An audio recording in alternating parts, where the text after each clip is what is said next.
오늘부터 우리가 함께 통독하게 되실 갈라디아서는 총 6장으로 구성되어 있습니다. 자유를 위한 대선언이라고 불리는 갈라디아서는 갈라디아 지방에 있는 여러 교회들에게 바울이 보낸 편지입니다. 정확한 시기는 알 수 없으나 바울이 갈라디아 교회를 세웠던 때를 회고하는 것으로 보아 1차 전도 여행 이후에 썼음이 확실하므로 2차 전도 여행 때 썼던 편지인 데살로니가 전후서를 읽고 난 후에 이어서 통독합니다. 갈라디아 교회에 침투해 들어온 유대주의 거짓 교사들이 다른 복음을 전하는 데에 대한 허구적인 주장을 반박하기 위해 율법의 행위로서가 아니라 오직 믿음 안에서 자유를 얻게 됨을 말하고 있습니다. 특별히 오늘 함께 통독하게 되실 갈라디아서 1장에서 3장의 내용은 이러합니다. 바울이 모진 고생을 참아낸 것도, 자신의 모든 기득권을 포기한 것도, 긴 여행길을 마다하지 않았던 것도 다 복음을 전해야 한다는 사명감 때문이었습니다. 그 같은 헌신을 바탕으로 바울이 갈라디아 지역을 돌아다니면서 복음을 전한 결과 하나님의 은혜로 그 지역에 교회가 세워졌습니다. 그런데 갈라디아 교회로부터 들려온 소식은 바울이 전한 복음 외에 다른 복음을 전하는 이들이 있다는 것이었습니다. 뿐만 아니라 그 거짓 진리에 휩쓸리는 사람이 적지 않았다는 것입니다. 바울이 전하지 않은 복음이란 예수님을 믿는 모든 사람들이 유대인의 규례대로 할례를 받아야만 구원을 얻을 수 있다는 주장이었습니다. 즉, 율법을 지켜야 구원을 받는다는 것입니다. 이 소식을 들은 바울은 갈라디아서를 통해 거짓 복음에 흔들린 갈라디아 교인들을 책망합니다. 바울은 자신의 주장, 곧 할례와 상관없이 예수님을 믿는 믿음으로 구원받는다는 주장을 조금도 굽히지 않습니다. 그러면서 자신이 진리를 지키기 위해 힘쓰고 있다고 강력하게 호소합니다. 바울은 1차 전도 여행을 마치고 예루살렘에 있는 사도들과 장로들과 함께 의논하여 이방인들이 할례를 받지 않고도 예수 그리스도의 복음을 받아들이면 구원을 얻을 수 있다는 합의를 이끌어낸 바 있습니다. 이것은 이미 예루살렘 공의회에서 바울이 교회의 지도자들과 함께 확인한 내용입니다. 할례나 율법이 아니라 오직 믿음으로서만 의롭게 된다는 진리를 지키기 위해 바울이 끝까지 싸우고 있습니다. 예수 그리스도의 복음의 진리를 수호하려는 바울의 굳은 결심이 갈라디아서에 고스란히 배어 있습니다. 이러한 내용들을 기억하셔서 통독에 도움이 되시기를 바랍니다. 갈라디아서 1장. 사람들이 시켜서 사도가 된 것도 아니요, 사람이 맡겨서 사도가 된 것도 아니요, 예수 그리스도께서 그리고 그분을 죽은 사람들 가운데서 살리신 하나님 아버지께서 임명하심으로써 사도가 된 나 바울이 나와 함께 있는 모든 믿음의 식구와 더불어 갈라디아에 있는 여러 교회에 이 편지를 씁니다. 우리 아버지 하나님과 주 예수 그리스도께서 내려주시는 은혜와 평화가 여러분에게 있기를 빕니다. 예수 그리스도께서는 하나님 우리 아버지의 뜻을 따라 우리를 이 악한 세대에서 건져주시려고 우리의 죄를 대속하기 위하여 자기 몸을 바치셨습니다. 하나님께 영광이 영원 무궁하도록 있기를 빕니다. 아멘. 여러분은 그리스도의 은혜 안에서 불러주신 분에게서 여러분이 그렇게도 빨리 떠나 다른 복음으로 넘어가는 데는 나는 놀라지 않을 수 없습니다. 실제로 다른 복음이 있는 것은 아닙니다. 다만 몇몇 사람이 여러분을 교란시켜서 그리스도의 복음을 왜곡시키려고 하는 것뿐입니다. 그러나 우리들이나 또한 하늘에서 온 천사일지라도 우리가 여러분에게 전한 것과 다른 복음을 여러분에게 전한다면 마땅히 저주를 받아야 합니다. 우리가 전에도 말하였지만 이제 다시 말합니다. 여러분이 이미 받은 것과 다른 복음을 여러분에게 전하는 사람이 있다면 그가 누구이든지 저주를 받아야 마땅합니다. 내가 지금 사람들의 마음을 기쁘게 하려 하고 있습니까? 아니면 하나님의 마음을 기쁘게 해드리려 하고 있습니까? 아니면 사람의 환심을 사려고 하고 있습니까? 내가 아직도 사람의 환심을 사려고 하고 있다면 나는 그리스도의 종이 아닙니다. 형제자매 여러분, 내가 여러분에게 밝혀드립니다. 내가 전한 복음은 사람에게서 비롯된 것이 아닙니다. 그 복음은 내가 사람에게서 받은 것도 아니요, 배운 것도 아니요, 예수 그리스도의 나타나심으로 받은 것입니다. 내가 전에 유대교에 있을 적에 한 행위가 어떠하였는가를 여러분이 이미 들은 줄 압니다. 나는 하나님의 교회를 몹시 박해하였고 또 아주 없애버리려고 하였습니다. 나는 내 동족 가운데서 나와 나이가 같은 또래의 많은 사람보다 유대교 신앙에 앞서 있었으며 내 조상들의 전통을 지키는 일에도 훨씬 더 열성이었습니다. 그러나 나를 모태로부터 따로 세우시고 은혜로 불러주신 하나님께서 그 아들을 이방 사람에게 전하게 하시려고 그를 나에게 기꺼이 나타내 보이셨습니다. 그때 나는 사람들과 의논하지 않았고 또 나보다 먼저 사도가 된 사람들을 만나려고 예루살렘으로 올라가지도 않았습니다. 나는 곧바로 아라비아로 갔다가 다마스쿠스로 되돌아갔습니다. 3년 뒤에 나는 게바를 만나려고 예루살렘으로 올라갔습니다. 나는 그와 함께 보름 동안을 지냈습니다. 그러나 나는 주님의 동생 야고보 밖에는 사도들 가운데 아무도 만나지 않았습니다.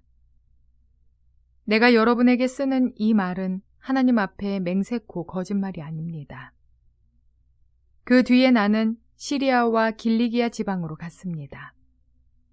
그래서 나는 유대 지방에 있는 그리스도의 교회들에게는 얼굴이 알려져 있지 않았습니다.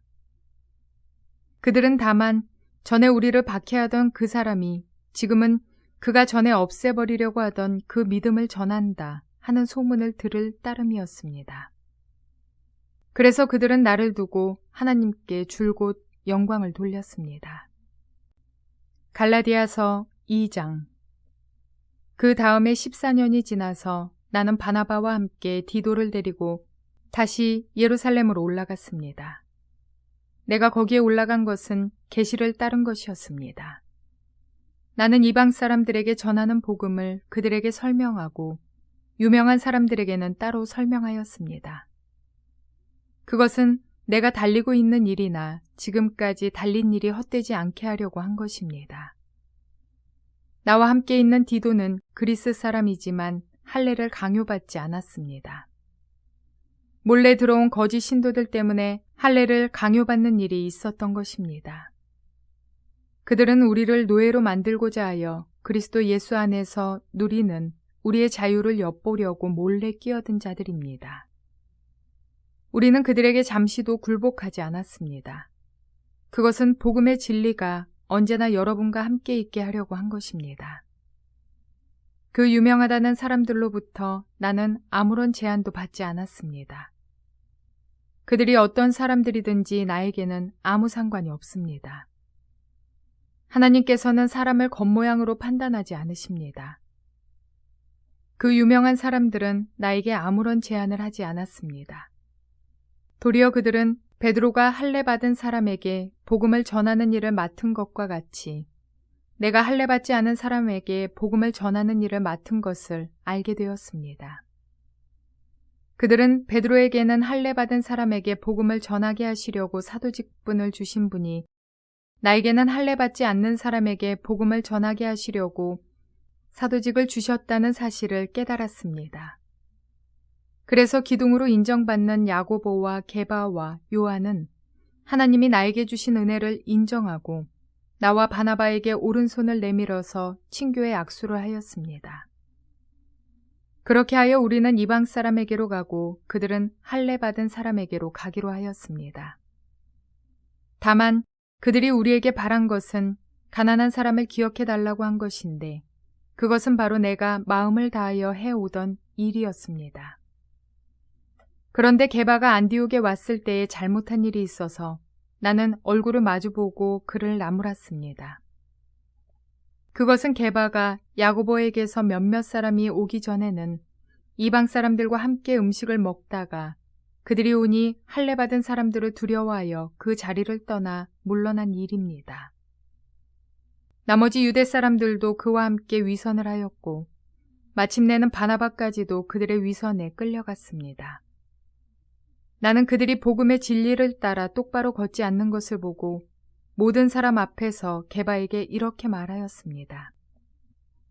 당신은 유대 사람인데도 유대 사람처럼 살지 않고 이방 사람처럼 살면서 어찌하여 이방 사람더러 유대 사람이 되라고 강요합니까? 우리는 본디 유대 사람이요 이방인 출신의 죄인이 아닙니다. 그러나 사람이 율법을 행하는 행위로 의롭게 되는 것이 아니라 예수 그리스도를 믿는 믿음으로 의롭게 되는 것임을 알고 우리도 그리스도 예수를 믿은 것입니다.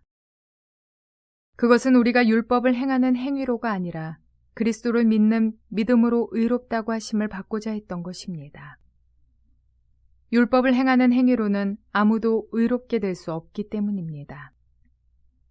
우리가 그리스도 안에서 의롭다고 하심을 받으려고 하다가 우리가 죄인으로 드러난다면 그리스도는 우리로 하여금 죄를 짓게 하시는 분이라는 말입니까? 그럴 수 없습니다. 내가 헐어버린 것을 다시 세우면 나는 나 스스로를 범법자로 만드는 것입니다. 나는 율법과의 관계에서는 율법으로 말미암아 죽어버렸습니다. 그것은 내가 하나님과의 관계 안에서 살려고 하는 것입니다. 나는 그리스도와 함께 십자가에 못 박혔습니다. 이제 살고 있는 것은 내가 아닙니다. 그리스도께서 내 안에서 살고 계십니다. 내가 지금 육신 안에서 살고 있는 삶은 나를 사랑하셔서 나를 위하여 자기 몸을 내어주신 하나님의 아들을 믿는 믿음 안에서 살아가는 것입니다. 나는 하나님의 은혜를 헛되게 하지 않습니다. 의롭다고 하여 주시는 것이 율법으로 되는 것이라면 그리스도께서는 헛되이 죽으신 것이 됩니다. 갈라디아서 3장. 어리석은 갈라디아 사람들이여, 예수 그리스도께서 십자가에 못 박히신 모습이 여러분의 눈앞에 선한데 누가 여러분을 홀렸습니까? 나는 여러분에게서 이 한 가지만을 알고 싶습니다. 여러분은 율법을 행하는 행위로 성령을 받았습니까? 그렇지 않으면 믿음의 소식을 들어서 성령을 받았습니까? 여러분은 그렇게도 어리석습니까? 성령으로 시작하였다가 이제 와서는 육체로 끝마치려고 합니까? 여러분의 그 많은 체험은 다 허사가 되었다는 말입니까? 참말로 허사였습니까? 하나님께서 여러분에게 성령을 주시고 여러분 가운데서 기적을 행하시는 것은 여러분이 율법을 행하기 때문입니까? 아니면 율법의 소식을 듣기 때문입니까?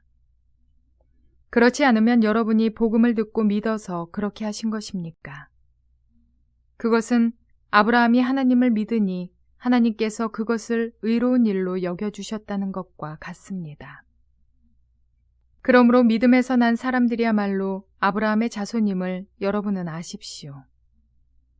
또 하나님께서 이방 사람을 믿음에 근거하여 의롭다고 여겨주신다는 것을 성경은 미리 알고서 아브라함에게 모든 민족이 너로 말미암아 복을 받을 것이다 하는 기쁜 소식을 미리 전하였습니다. 그러므로 믿음에서 난 사람들은 믿음을 가진 아브라함과 함께 복을 받습니다.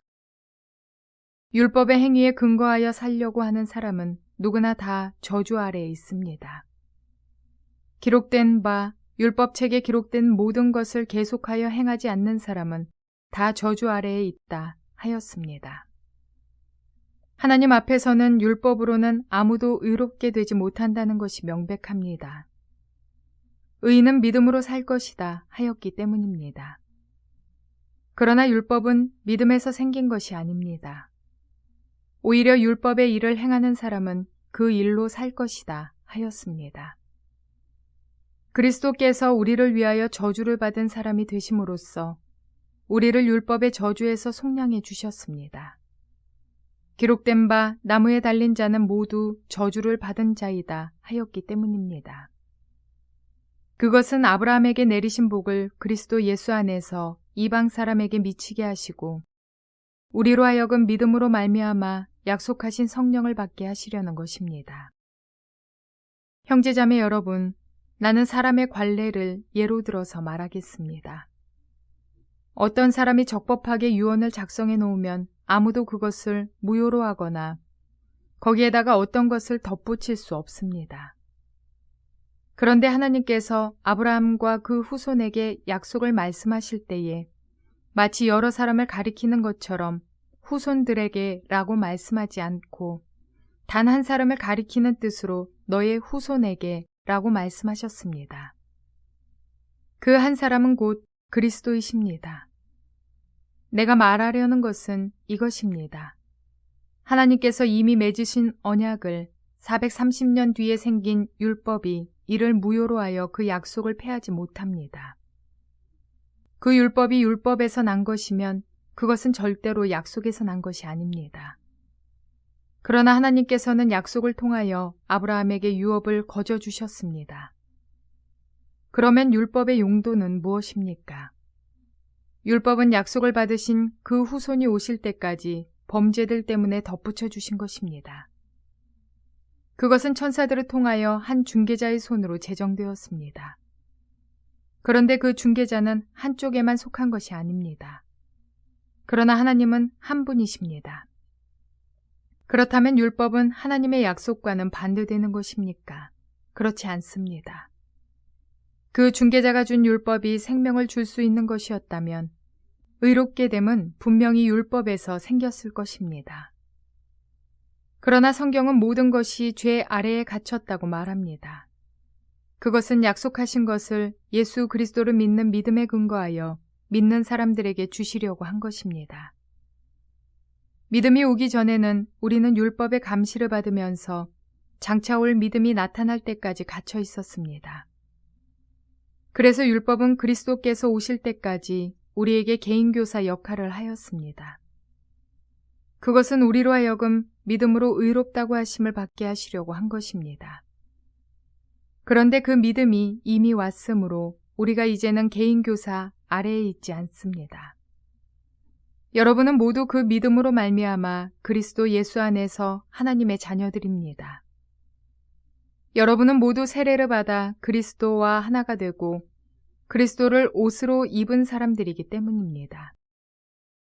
유대 사람도 그리스 사람도 없으며 종도 자유인도 없으며 남자와 여자가 없습니다. 여러분 모두가 그리스도 예수 안에서 하나이기 때문입니다. 여러분이 그리스도께 속한 사람이면 여러분은 아브라함의 후손이요 약속을 따라 정해진 상속자들입니다.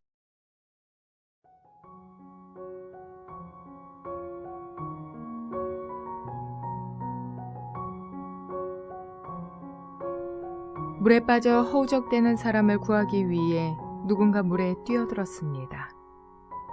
그런데 안타깝게도 빠졌던 사람을 구해놓고 그는 목숨을 잃었습니다. 구원받은 사람이 자신이 끝까지 정신을 차리고 있었기 때문에 가능한 일이라며 가소롭지만 물속에서 발을 멈추지 않았기 때문이라고 말한다면 목숨을 바쳐서 구해준 이의 공로를 가로채는 것밖에 되질 않습니다. 율법을 통해 구원을 이룰 수 있다고 생각하는 자들은 곧 한계에 부딪히게 됩니다. 율법은 결코 구원자가 아니며 단지 하나님의 백성을 그리스도에게로 인도하며 보호해주는 초등교사와도 같은 안내자이기 때문입니다. 오직 의의 길이요 생명의 길 되신 우리 주 예수 그리스도만이 우리의 구원자이십니다. 예수님을 믿는 믿음으로 하나님 앞에 나아갈 수 있는 길이 열려 있습니다. 율법을 통해 구원에 이른다고 말하는 것은 구원의 공로가 내 행위에 있다고 여기는 것입니다. 그러나 내가 이웃을 도와준 일이 많기 때문에 내가 예배의 횟수가 많아서 헌금을 많이 하기에 또는 봉사활동을 쉬지 않으므로 구원에 이르는 것은 결코 아닙니다. 그것은 내가 얄팍한 물장구로 목숨을 건졌다고 말하는 것과 같습니다. 구원은 오직 대속하신 우리 구주 예수 그리스도를 믿는 믿음으로 가능하다는 사실을 잊지 마시기 바랍니다. 그 은혜에 감격해서 그 은혜를 갚을 길 없어서 받은 사랑을 흘려보내며 이웃을 돕고 예배가 기뻐 횟수가 많아지며 물질도 아낌없이 드릴 수 있는 것입니다. 그러므로 우리도 갈라디아 교회에 일어난 오해와 같은 구원의 공로를 가로채거나 거꾸로 생각하시는 오류를 범하지 않게 되시기를 바랍니다. 그러나 또한 율법이 필요치 않다거나 폐해져야 한다는 것도 결코 아닙니다. 우리 주님은 율법을 완성하신 분이시기 때문입니다. 율법 역시 우리를 주님께로 인도하는 안내자임을 기억하시기 바랍니다. 구원의 길 되시는 예수 그리스도를 통하여 구원받은 우리는 오직 진리로 자유를 얻게 되시기를 주님의 이름으로 축원을 드립니다.